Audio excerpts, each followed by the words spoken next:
Deep in the Amazon rainforest lives a people who could transform our understanding of human language. They call themselves the Hiaichehe, which means the straight one. And our language is apagaiso, a crooked head, a twisted head. Daniel Everett's mission was to bring Jesus to this remote tribe, known as the Piraha. My main aim was to translate the Bible for a group of people who didn't have the Bible.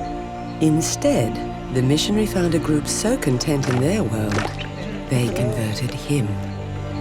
I've gone from a very fervent believer to an atheist. Even more remarkable is what he discovered about their communication. According to Everett, Piraha grammar breaks one of the fundamental rules of all human language. Half a world away, it sparked a bitter war of words.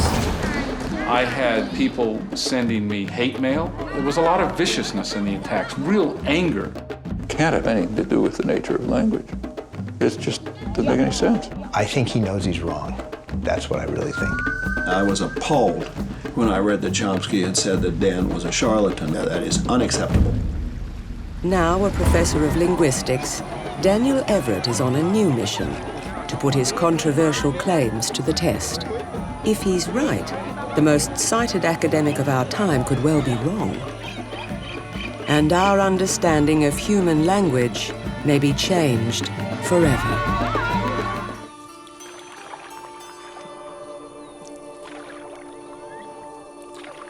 In a remote corner of the Brazilian Amazon live the 400 remaining members of the Piraha.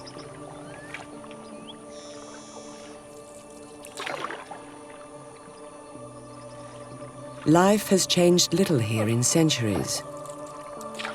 But something about the Piraha has caught the world's attention.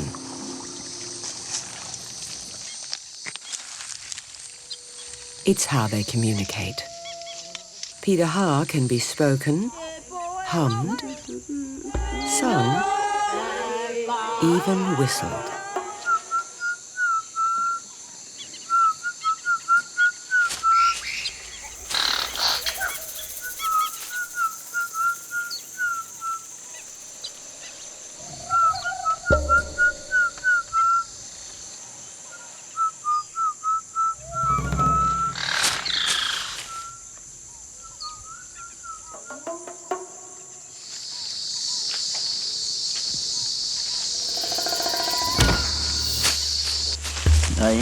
Sigaw siya kapoy kahapita kapoy ga sa kahapi sa bukit ko.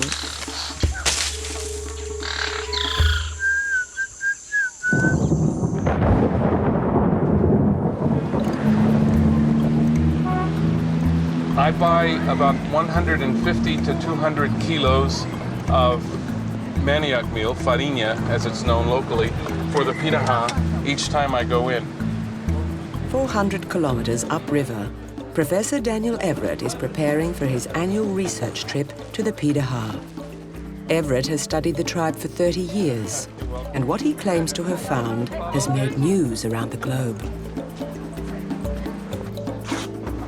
There's just a narrow range of gifts that they want to receive. They want cloth, they want tools, they want maybe flashlights and batteries, fish hooks and line. Little things. They never ask for big things. They always ask for little things, and they always say, which means I almost begin to want that.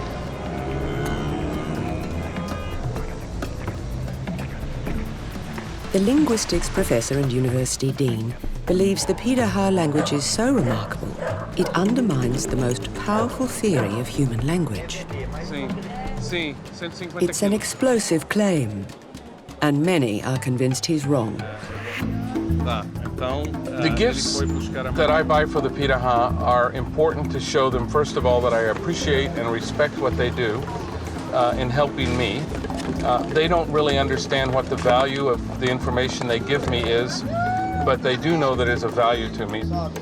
That's 100 kilos on his back.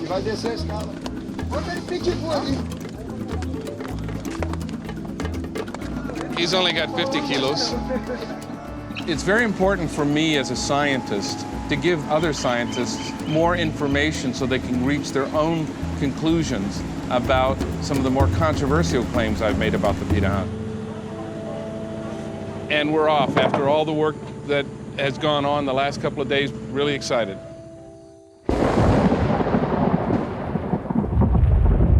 The Piraha live in 4 villages spread along the Maisi River, a tributary of the Amazon.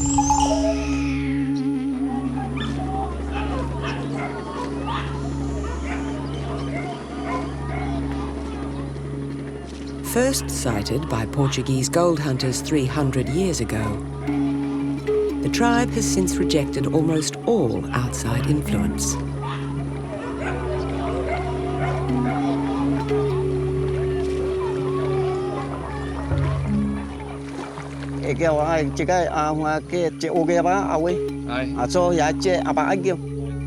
Unique amongst Amazonian groups, the Piraha speak only their native tongue. But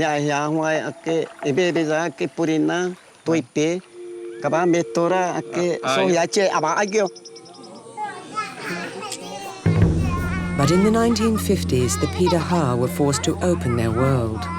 With their children dying of measles, help arrived in the form of American missionaries.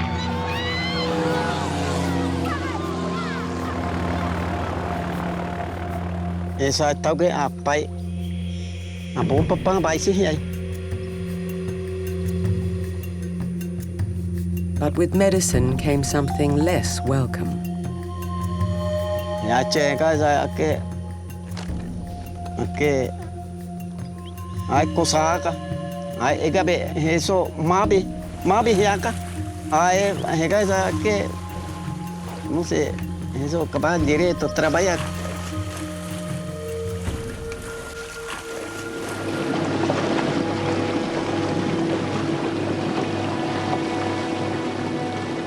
One of the missionaries who came was Daniel Everett.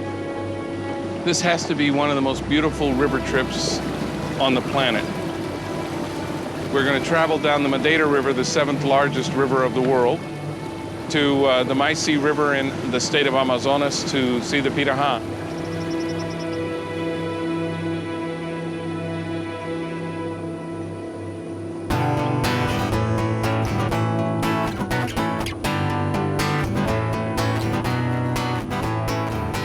Everett first made this journey with his young family in 1977.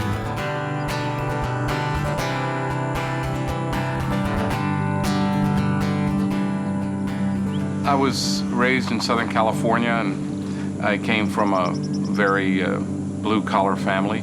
My stepfather worked in a packing shed. My father was a cowboy. My mother was a waitress. I was playing my guitar all the time, flunking all my courses in high school, smoking marijuana every day, convinced I wanted to be a rock star.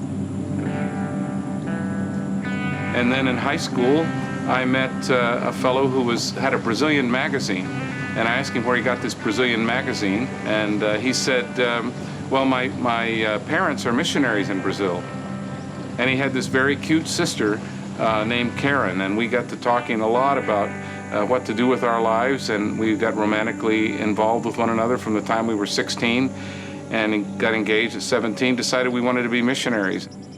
And when I come back here now, I think a lot of the time that I arrived here originally with my family, and the work and the dreams and the aspirations and the love for these people, the love I felt for God at that time. I was a passionate believer. I was ready to die for my faith and ready to do anything that my faith required of me.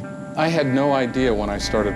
Trying to convert another group of people is an inherently colonialist activity. It's the colonialism of the mind, of beliefs. It's just another form of colonialism.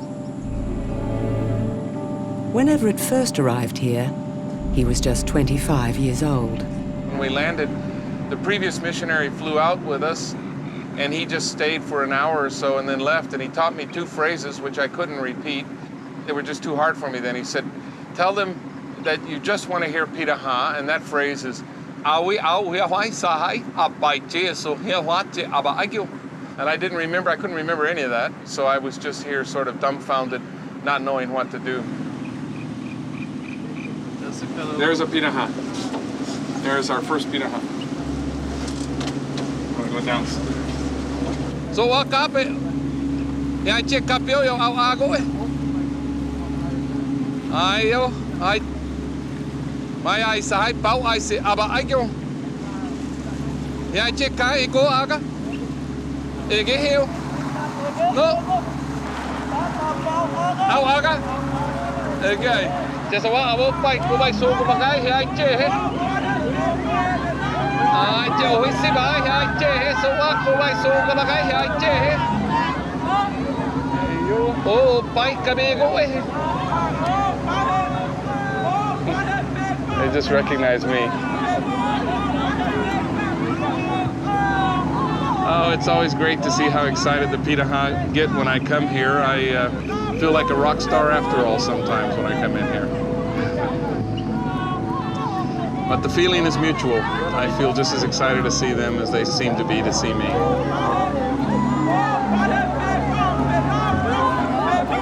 The 4-day boat ride means even today the Piraha receive few visitors. This is the first time they have seen a film crew.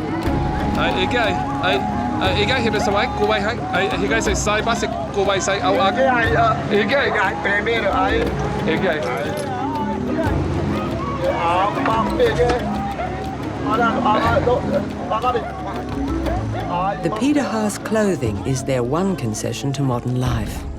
There are no permanent buildings, no cultivation, and they rely almost entirely on nature to meet their needs.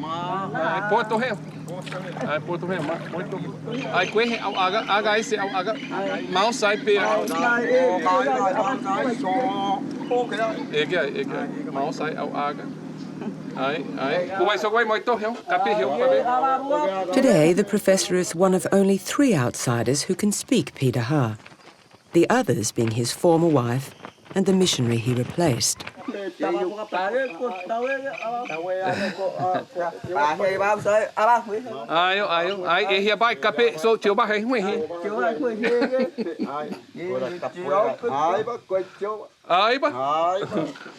I said that for the price of coffee, we just want to keep one child. They thought that was, they said, well, there are a lot more upriver. Take one of those.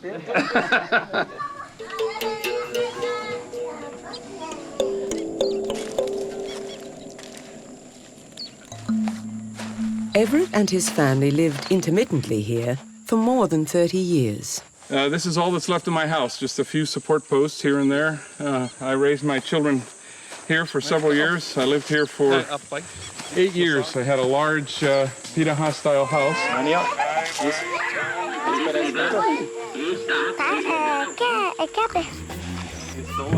My wife almost died here. My daughter almost died here. I had malaria many times here. Our lives were threatened by the Pirahas here on at least 3 separate occasions. They threatened to kill us all, and I had to sit up all night out in front of the house while my family was locked inside to try to keep them away. They shot arrows at each other. They were really different then, and our relationship has changed over the years.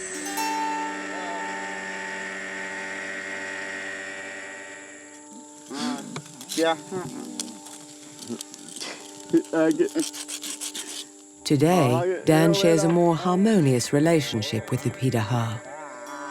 This morning, they cook scrambled alligator eggs for him. But sharing this way of life would have been impossible if Everett had not first cracked their language code. So if you just arrived here among the Piraha and you didn't speak a word of the language, how would you go about learning the language in the midst of all of this? Well, you start with, since there's no language in common, I just start picking up objects and trying to get the names for those objects, pointing at them.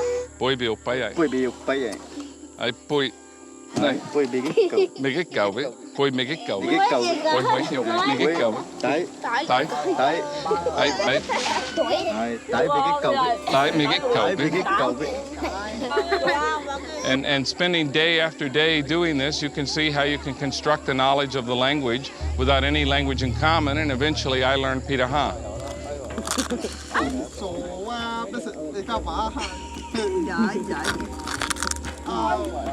Everett's teacher was Kohoi. Ok thì các ai ok chạy thì chạy chỉ cái nè ai à phải chia sẻ bia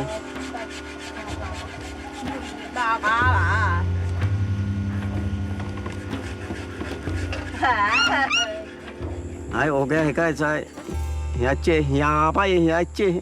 The word for ear is awe, and the word for skin is awe, and the word for foreigner is awe, and the word for hand is awe, and the word for Brazil nut shell is awe, and that's only distinguished by the tones, all of those.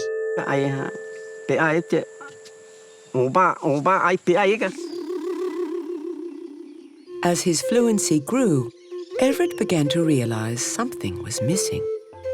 The Piraha have no words for colors, no past or future tense, and incredibly, the Piraha have no numbers.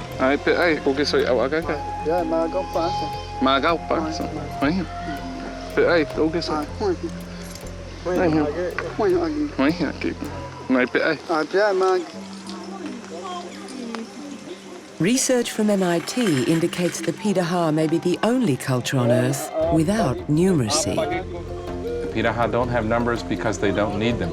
They survive just fine without them. Somebody asked me once, you mean Piraha mothers don't know how many children they have?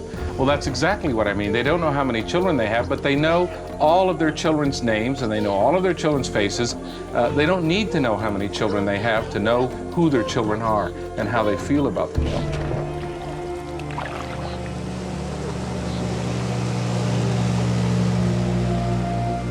Years of hunting with these people led Everett to another discovery.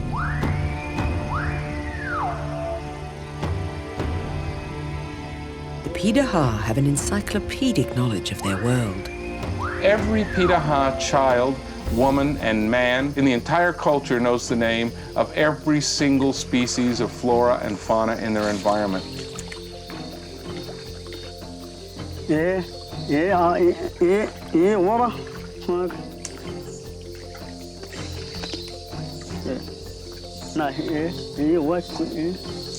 The thousands of different species that they encounter, they not only can give you the name of, they can describe in detail. They can tell you what they eat, they can tell you how they live, they can tell you where they're found.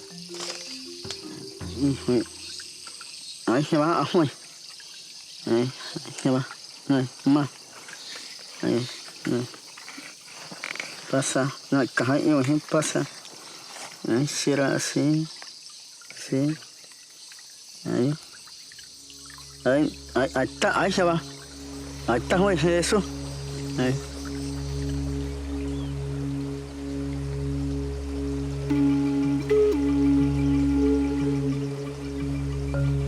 As Everett immersed himself in their world, he had a profound realization.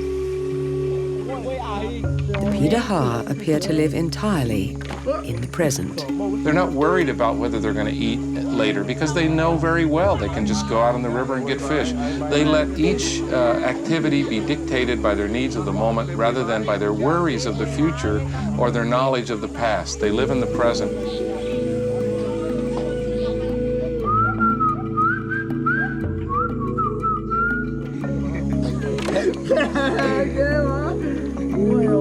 For many, the pursuit of happiness means living free of regret and future worry. It's something the Piraha seem to have mastered.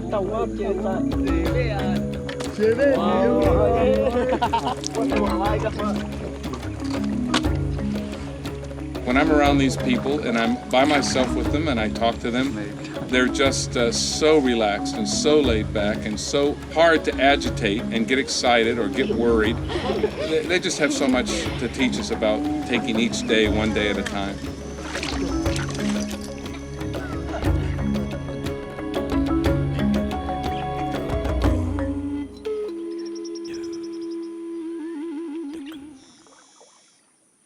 The contentment Everett witnessed affected him profoundly.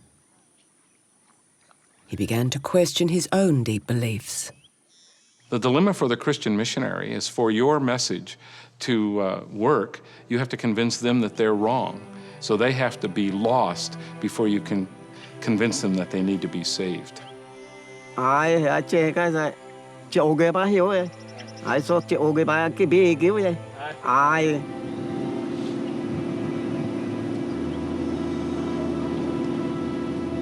I eventually realized that the Piraha are happy already.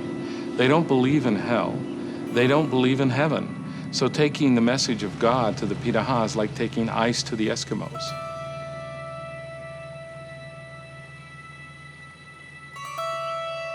Các bác quên đi xe, cái bị ôi. Ai ca biểu vậy. Ai các bác quên đi xe, ai bữa đi xe.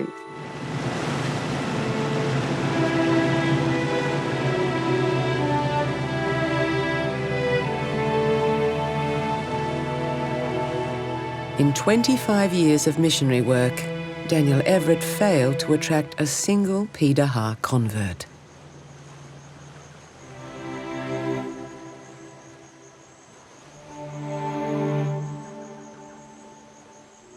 The questioning of my own faith began as I saw how happy the Piraha were, as I tried to answer their very probing and direct questions about the nature of the evidence that I had for what I believed.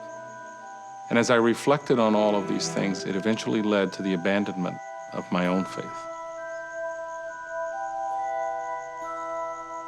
This dramatic change triggered the breakup of Everett's family. It was a traumatic experience to have a relationship of over 30 years come to an end like that. I mean, we got married when we were 18, but much more difficult to me was the fact that my children didn't speak to me for 2 years. And even today, they struggle with some things based on how radically I've diverged from the father that they thought I was in terms of my beliefs.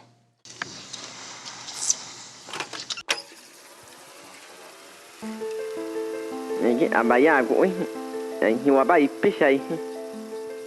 Abaya cũng piao pikwi piang. Abandoning missionary life, Everett began to focus on his academic career.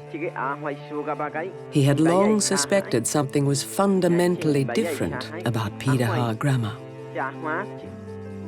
And if his hunch was right, it could transform our understanding of human language.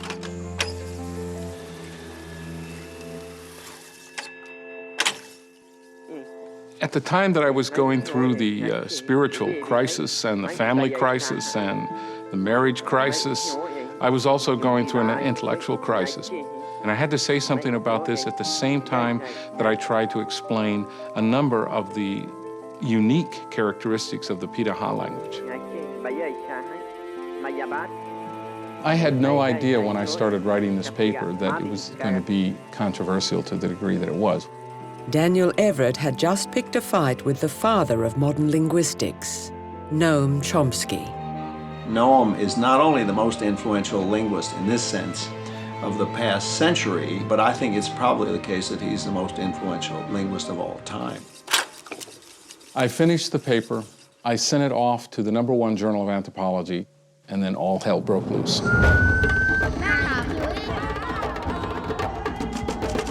I think he knows he's wrong. That's what I really think. No, it might be an interesting question of, say, social anthropology, but can't have anything to do with the nature of language. It just doesn't make any sense. I had people sending me hate mail, accusing me of racist views. And I think it's a move that many, many intellectuals make to get a little bit of attention. I was appalled when I read that Chomsky had said that Dan was a charlatan. I know both these people, and that is not right. That is unacceptable.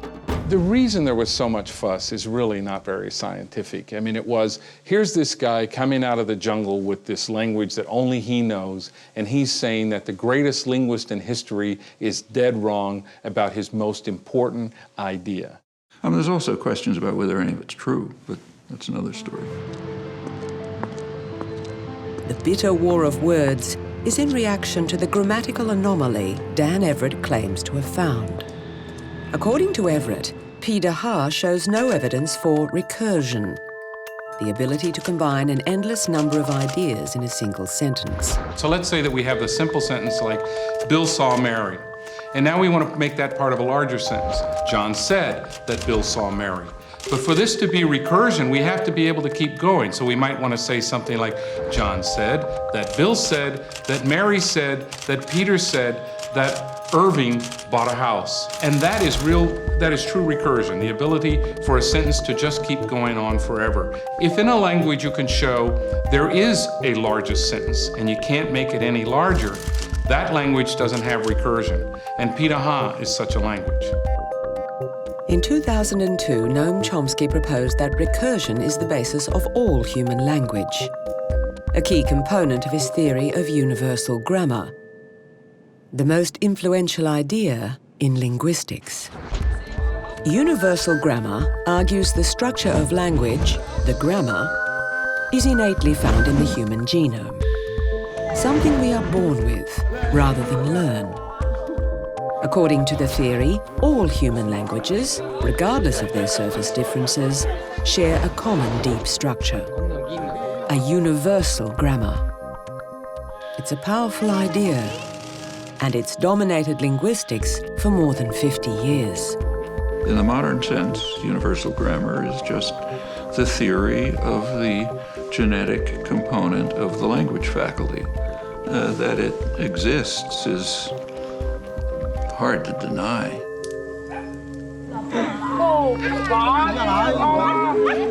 If Everett is right about Piraha, then many believe the case for universal grammar is severely undermined. Chomsky, who kind of has an outsized influence in linguistics, whatever his latest pronouncement is, everyone takes very seriously. In a recent paper, Chomsky argued that the narrow language faculty, the part of language that's specific to language, consists only of an ability to do recursion. Not every linguist, to put it mildly, accepts that. I don't. But it was out there as the latest statement from Mount Olympus on what's special about language.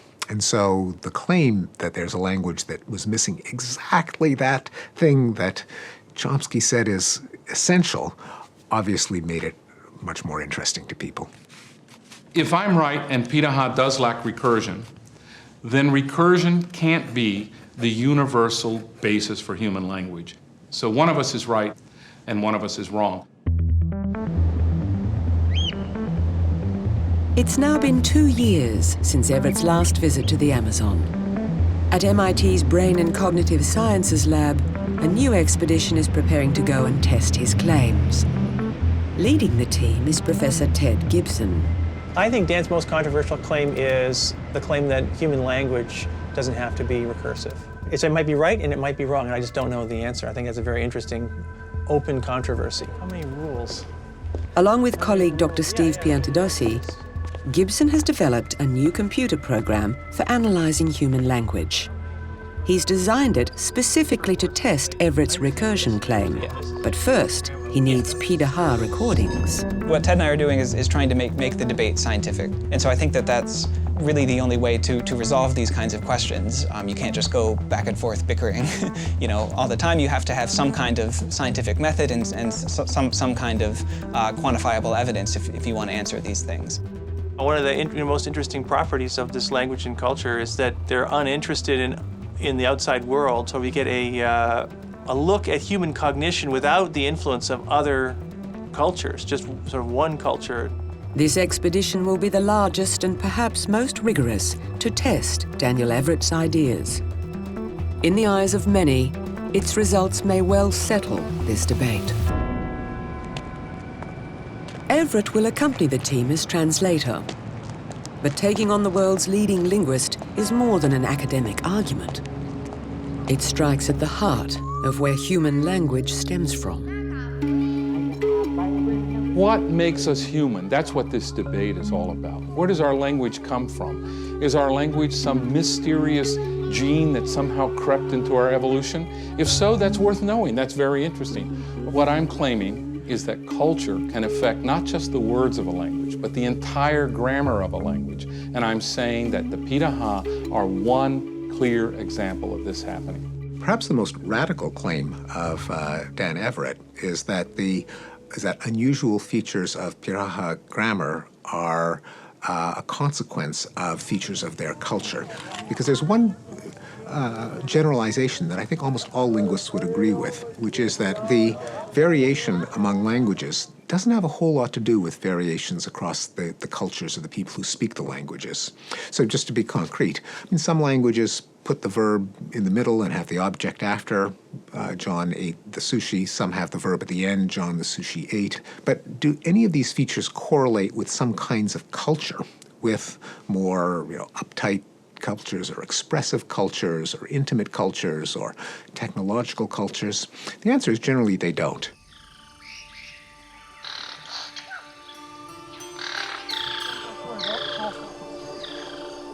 For Everett, the detail of how Piraha culture affects grammar lies in their fixation with the present.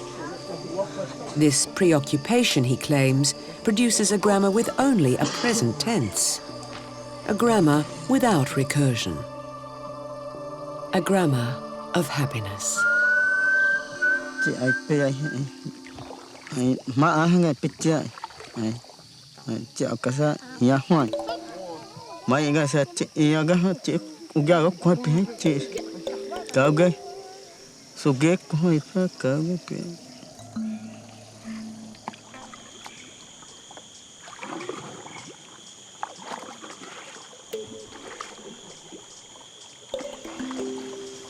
Igehe huai bai koi ai igehe ama ayo hiba we koi kapo ya so igo siba wat ko ga ka ha ko ga o siba we ko pa we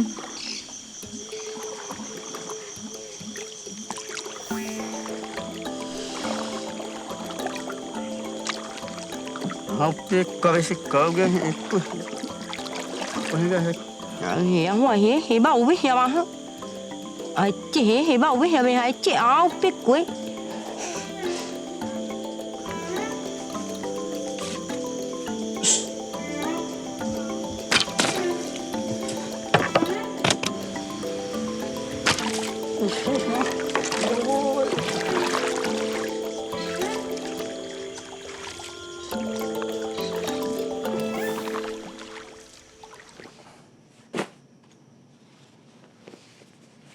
On the eve of his departure, Everett gets a call from Brazil's National Indian Foundation, known as FUNAI. Oi, Pedro, tudo bem? Yeah, I mean, I think that it's going to be, well, I don't think, I know it's going to be extremely disappointing to Ted and his team. I don't know how I'm going to deal with it.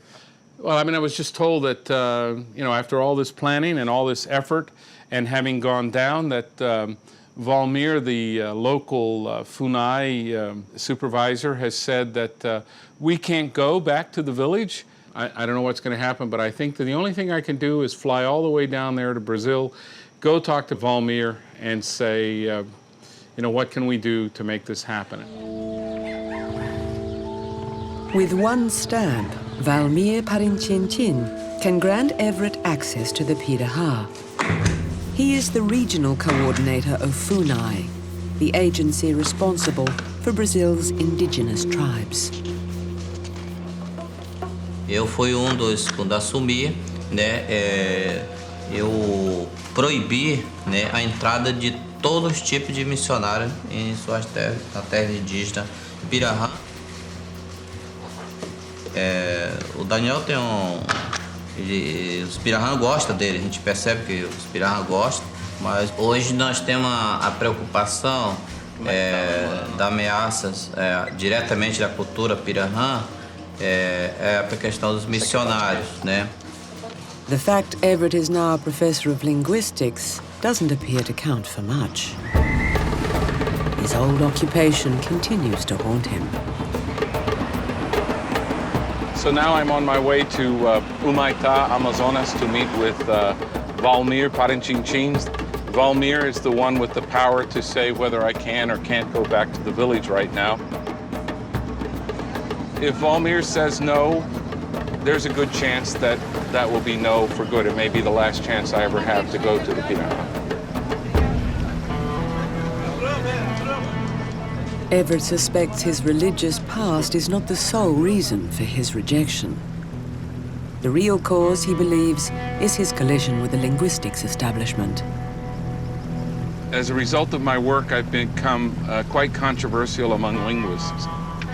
A couple of years ago, a couple of U.S. linguists wrote a letter to the National Indian Foundation accusing me of conducting racist research.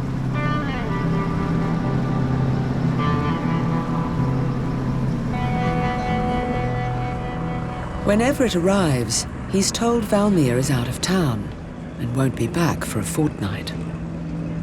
So he's not there. I came all this way and he's not even there. With a rejection in the Amazon, the only course left is an appeal to the president of FUNAI in the Brazilian capital. It's really important for me to get back to the Pirahã. I have spent so much of my life with those people, and I love them so much. So if I'm not allowed to get back there and explain to them, it's like you promise to meet somebody on a street corner and then you never show up. I have no way of accounting for my absence. While his appeal is assessed, Everett visits friends at the University of Brasilia. Professor Arion Rodrigues and Professor Ana Sueli head the Department of Indigenous Languages. They've invited Everett to give a talk, but it's far from a full house. I've just been informed that the main linguistics department here at the university has decided once again to boycott my talk because it's critical of their theory. It's frustrating because it's not a real scientific attitude of exchange. This isn't what universities are supposed to be about. É reativista fechada. Pois é, não, Nem discutir, não quer. Pois é. Nem criticar. Pois é. As línguas humanas têm aspectos formais. A minha questão é a origem desses aspectos formais, né, da biologia, dada pela genética, como propôs Chomsky na Gramática Universal, ou se são apenas respostas naturais ao problema da comunicação em conjunção com valores culturais de cada povo. Bom, eu acho que o trabalho do Daniel, no ponto em que está, é extremamente importante para nós linguistas, não só linguistas brasileiros, linguistas no mundo, né? E eu sei que profissionais linguistas que criticaram Dan Everett foram à FUNAI para tentar impedir a entrada dele em área. Eu acho que na ciência tem que ter discussões, você tem que considerar os achados linguísticos, não é? Sim. O que é problemático, ao meu ver, não é?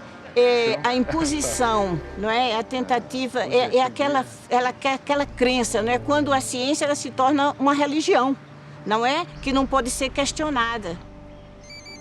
Alô, Pedro, aqui fala Daniel. The following day, news arrives of the team's appeal. Sim, tá ótimo. Abraço, tá. Tchau. No. I can't go back. These people have refused to meet with me. They refused to talk to me. They refused to let me go there and present my views.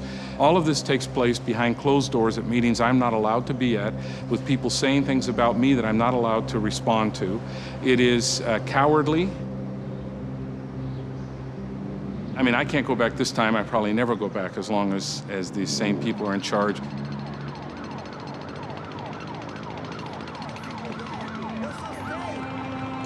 Although Dan and the scientists have been blocked, FUNAI has allowed our film crew to re-enter the reservation. Como que o sapatão vai erradicar a pobreza no Brasil, dobrando o mensalão, 16 mil, sufoco pro povo pagar, ela dobrou o mensalão e diminuiu o salário mínimo. Not knowing if he'll ever see the Piraha again, Dan records a message for the crew to show them. Ai chegai sai so ogeu ka pe hai che he ekyo che was we sai pe ai kai pe ai che wa ba ge so abi hai che he pe ba ge so hai che he ekyo abi hai che pe ai o we si bai ko bai so ka ba kai hai che he ko hoi pe so ka ba kai ka ge pai hai che he ekyo a we gai sai che ge e bebe hebekwe. O Barack Obama, assaltante de nações, já consumiram todas as riquezas naturais deles lá, tão pobre. O castelo quebrou, agora eles estão assaltando as riquezas.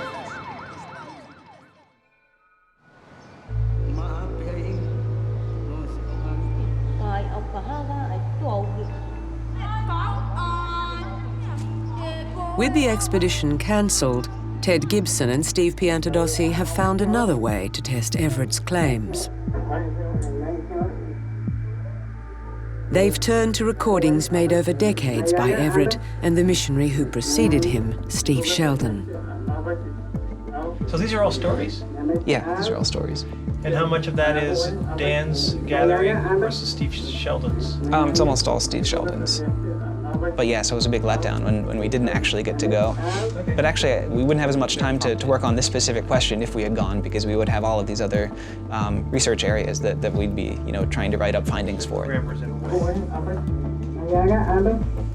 We have compiled about 800 sentences, and pretty soon we'll have, I think, around 1,500. Oh, here's a snake. Yeah, here's what's his name is almost bitten by a snake, and he tells the story of how he arrowed the snake. The first step is to build a large Piraha database. Once the database is complete, over 1 million possible Piraha grammars will be written, some with recursion and some without. Our computer will then test each grammar against the recordings in the database. Its job? Find the grammar that best fits the Piraha language. If this grammar lacks recursion, Daniel Everett may have the evidence he needs.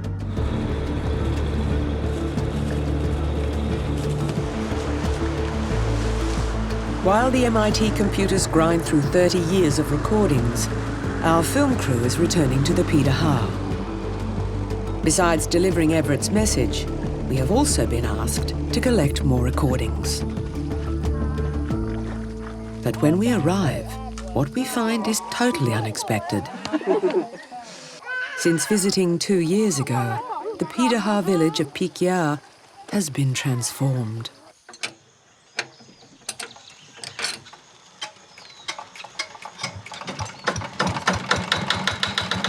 The Brazilian government has built a health clinic, toilets, and permanent houses here. This remote corner of the Amazon even has electricity.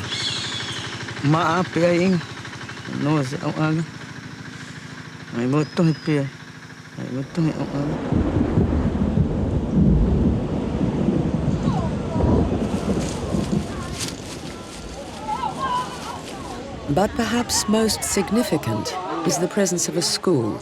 Piraha children are learning Portuguese and how to count.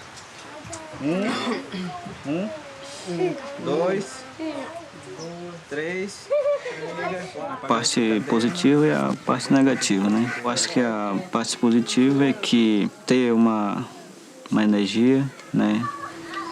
E até porque é usado os materiais de microscopista, né, de examinar malária. Enfim, a parte negativa, a partir do momento que tem uma tecnologia na comunidade, já começa a mudar, né, a cultura totalmente, as crianças. Hoje já mudou totalmente. Principalmente de metano.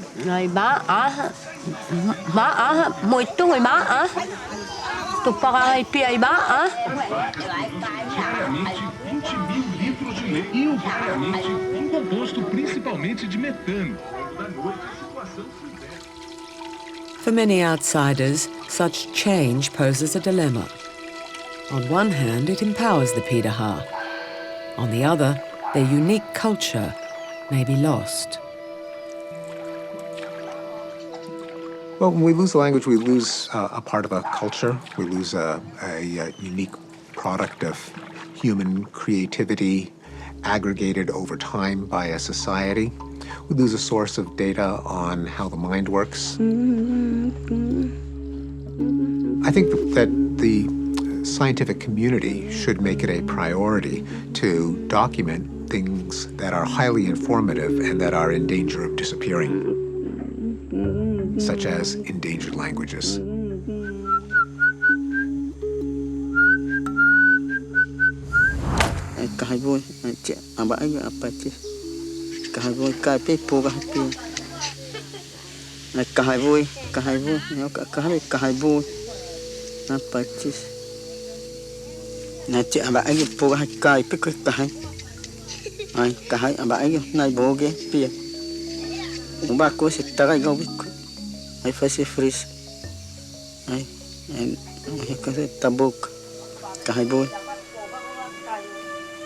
The Piraha have remained resilient and vibrant for all of their history. They have rejected every attempt by missionaries to convert them, every attempt by the government to subjugate them.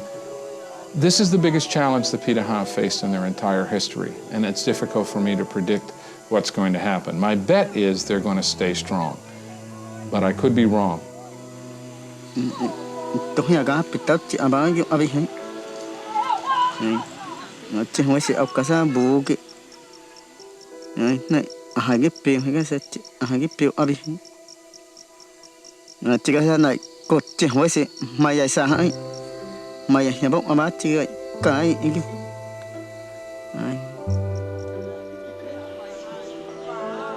After filming, we play Dan's message to the Piraha.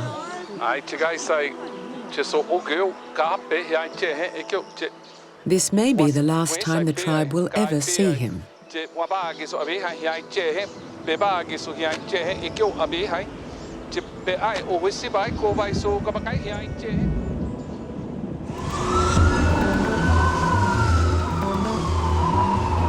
After 3 months, the MIT computers have finished analyzing the Piraha database.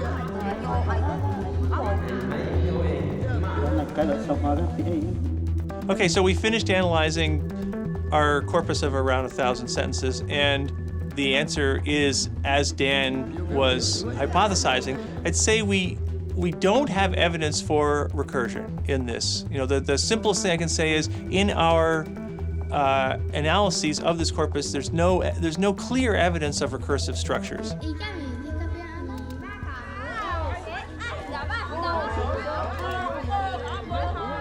So, in particular, we don't see evidence of several hallmarks of recursive structures cross-linguistically, such as conjunction. So that's something that would translate as and in the language. So where we could have John and Bill and Mary and Fred were doing something. Similarly, or, the word or, there's no John or Mary. There seems to be something different about this language such that doesn't have complex syntactic structure. For Everett's critics, such findings don't settle the debate. There are several problems with that. One is that that method of testing grammars has absolutely no successes to support it, so we can dismiss it. Secondly, there is no question that the language is based on a recursive procedure. Will you convert Chomskyans? Probably not, is my guess. They won't be converted, It doesn't feel like they're convertible to me.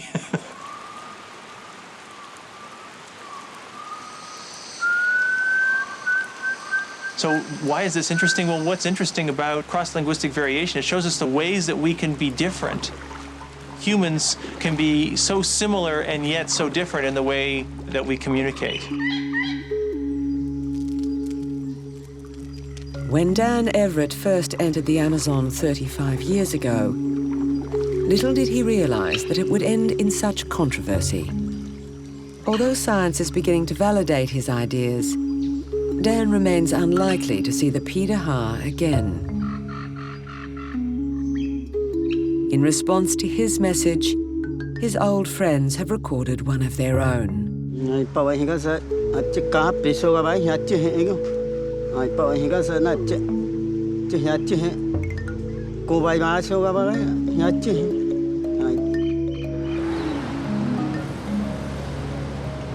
My hope for the Piraha for the future is that the future is the way they want it to be. It's not my place to say whether they should adapt more or adapt less. We all change. And the Piraha, I want them to be healthy and happy, what I would want for any group of people.